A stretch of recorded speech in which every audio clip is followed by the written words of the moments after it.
Les objectifs du service affaires économiques du CNIPT sont de mettre à disposition de l'ensemble des administrateurs de l'interprofession, l'ensemble des familles et également l'ensemble de l'écosystème qui entoure l'interprofession, un maximum d'informations, indicateurs, informations économiques, pour faire en sorte que chacun puisse prendre les bonnes décisions individuellement ou collectivement.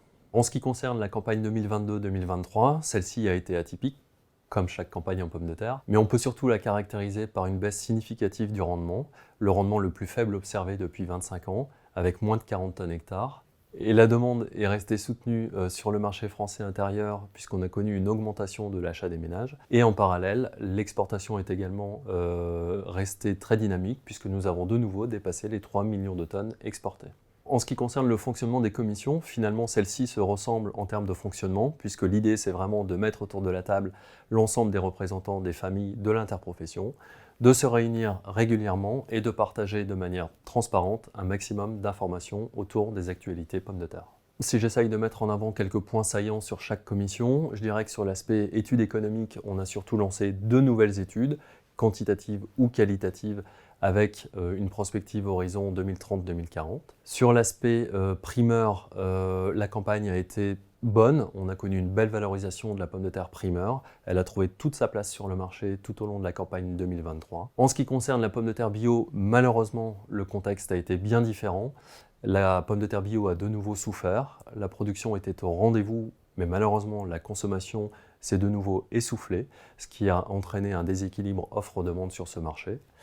Par ailleurs, sur la commission export, l'idée, là aussi, c'est de se réunir régulièrement, mais aussi d'aller sur le terrain. Et par exemple, on peut citer un événement qui s'est tenu à Milan en novembre 2022, où une 50aine d'acteurs de la filière, tant côté français que côté italien, se sont retrouvés pour partager des éléments d'information sur le contexte de marché.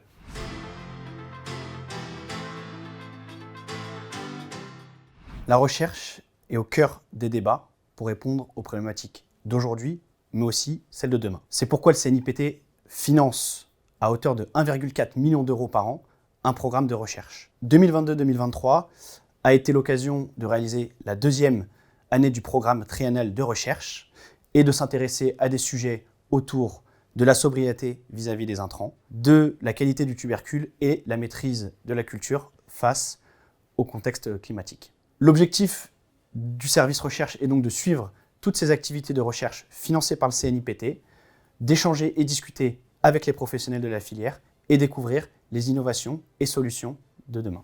Les perspectives de la commission recherche vont être à la fois d'identifier les besoins, les impasses techniques pour la construction du prochain programme de recherche Arvalis. Et donc le CNIPT s'engage pour la prochaine campagne à rédiger une feuille de route sur la décarbonation de la filière pomme de terre pour répondre aux objectifs face au changement climatique.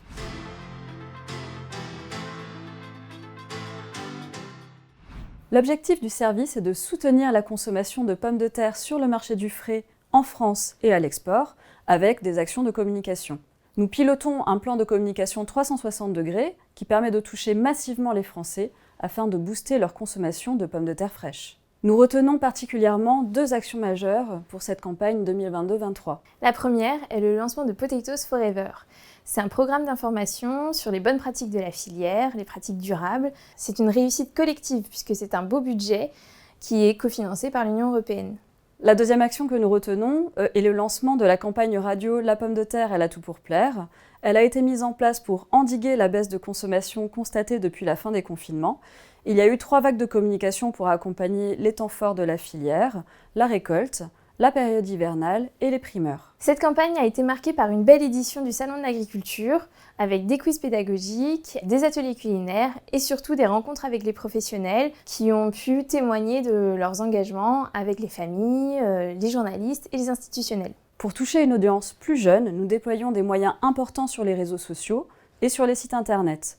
En complément, nous avons un programme européen de promotion dédié aux 18-34 ans. Il est 100% digital, inspirationnel, afin que les jeunes intègrent la pomme de terre dans leurs habitudes de consommation d'aujourd'hui et de demain. Nous collaborons chaque année avec l'Agence Bio dans le cadre de la campagne Bioréflexe pour promouvoir les pommes de terre issues de l'agriculture biologique et soutenir leur consommation. Nous remercions tous les professionnels qui donnent de leur temps pour les relations presse, pour le salon, pour les tournages. C'est précieux pour nous car c'est le meilleur moyen de communiquer auprès du grand public sur vos engagements.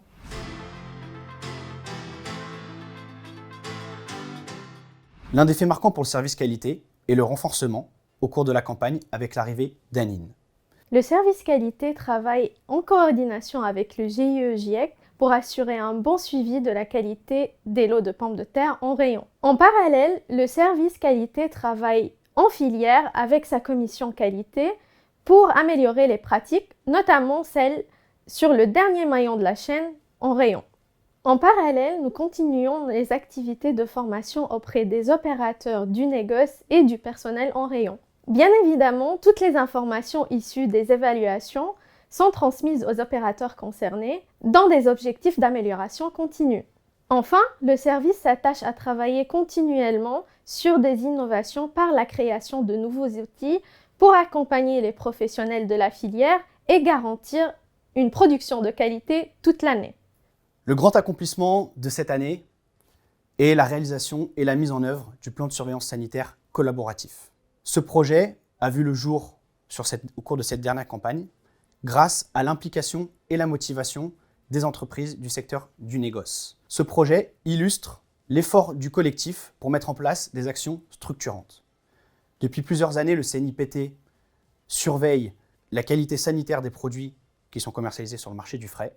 Aujourd'hui, grâce à la mise en place de ce projet de plan de surveillance sanitaire collaboratif, nous avons collecté près de 8 fois plus d'échantillons que les années précédentes grâce aux données issues des autocontrôles des entreprises. La base de données, qui va se construire d'année en année, constituera un socle solide pour assurer le consommateur de la qualité des pommes de terre qui transitent sur le marché français. Nous travaillons sur l'élaboration d'un protocole d'agréage des pommes de terre en centrale d'achat. La réalisation de ce projet permettra aux professionnels de la grande distribution d'appuyer leur contrôle qualité sur un protocole précis et validé en interprofession. Enfin, la campagne 2022-23 a été l'occasion d'avoir des échanges fructueux avec les fraudes afin de mettre à jour le guide d'interprétation de l'arrêté du 3 mars 1997 en lien avec la réalité du terrain et du marché. L'activité du service lors de la campagne 2022-23 a été soutenue. Les cotisations assurent plus de 90% des ressources du CNIPT. 2 missions nous sont allouées par le conseil d'administration. La première, assurer un lien fort avec les opérateurs sur le terrain. La seconde, tendre vers l'exhaustivité de la collecte des cotisations. Nous y parvenons de plusieurs façons. 2 contrôleurs vont sur le terrain, ils ont visité 680 opérateurs dans 41 départements différents. Notons l'attention particulière apportée aux groupes coopératifs et négociants de la région des Hauts-de-France qui pratiquent désormais la collecte et l'exportation de pommes de terre vers les industries belges sous forme de courtage. Un gestionnaire sédentaire assure au quotidien le lien avec les opérateurs. La collaboration étroite avec le GIE-GIEC s'est encore renforcée avec le déploiement d'une nouvelle passerelle informatique qui permet l'inscription automatique des nouveaux vendeurs en magasin. Ils ont été 80 sur la campagne. La nouvelle application informatique déployée depuis le 1er août 2021 nous est très utile. Cela se traduit à 2 niveaux. Pour les opérateurs, la facilité d'utilisation, l'appui au quotidien apporté par le service a permis d'améliorer encore le taux de déclaration en ligne. Ils sont désormais 64% à déclarer et payer en ligne leurs cotisations. Ils n'étaient que 22% à l'ouverture. Pour le service, cette nouvelle application permet également le déploiement de nouveaux moyens de contrôle. Notons le meilleur suivi des relances des déclarations, la mise en service du module relance des paiements selon les mêmes modalités. La nouvelle déclaration a été complétée de compteurs automatiques permettant de s'assurer que les négociants reversent bien les cotisations appelées aux producteurs dès l'achat des marchandises. Enfin, le déploiement du module mise en contentieux est opérationnel pour mettre désormais devant leurs obligations et responsabilités les opérateurs en défaut de déclaration et de paiement. Pour conclure, le service apporte au quotidien auprès des opérateurs écoute et appui. Nous informons sur le fonctionnement du CNIPT et les actions menées, notamment lors des visites sur le terrain, et nous mettons tout en œuvre pour tendre vers l'exhaustivité des cotisations.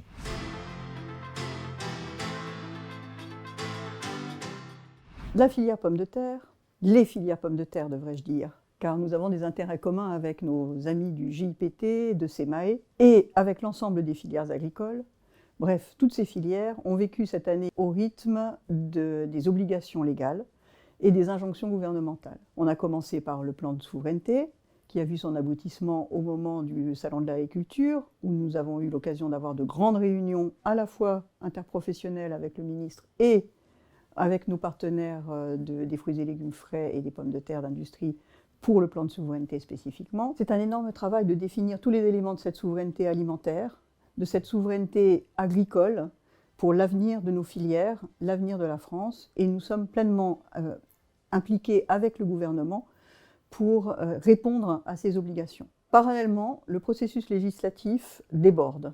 Nous avons de plus en plus d'obligations, de lois, d'injonctions. La principale continue d'être les emballages plastiques pour les fruits et légumes frais et les pommes de terre de moins de 1,5 kg. À peine était-on sorti de la loi française qu'il nous a fallu rentrer dans le processus de définition de la loi européenne. Le CNIPT, accompagnés de FEDEPOM, de FELCOP et d'un lobbyiste, se sont engagés pleinement pour éviter que cette nouvelle loi ne vienne contrecarrer tous les efforts qui avaient été fournis par la filière sur la loi française.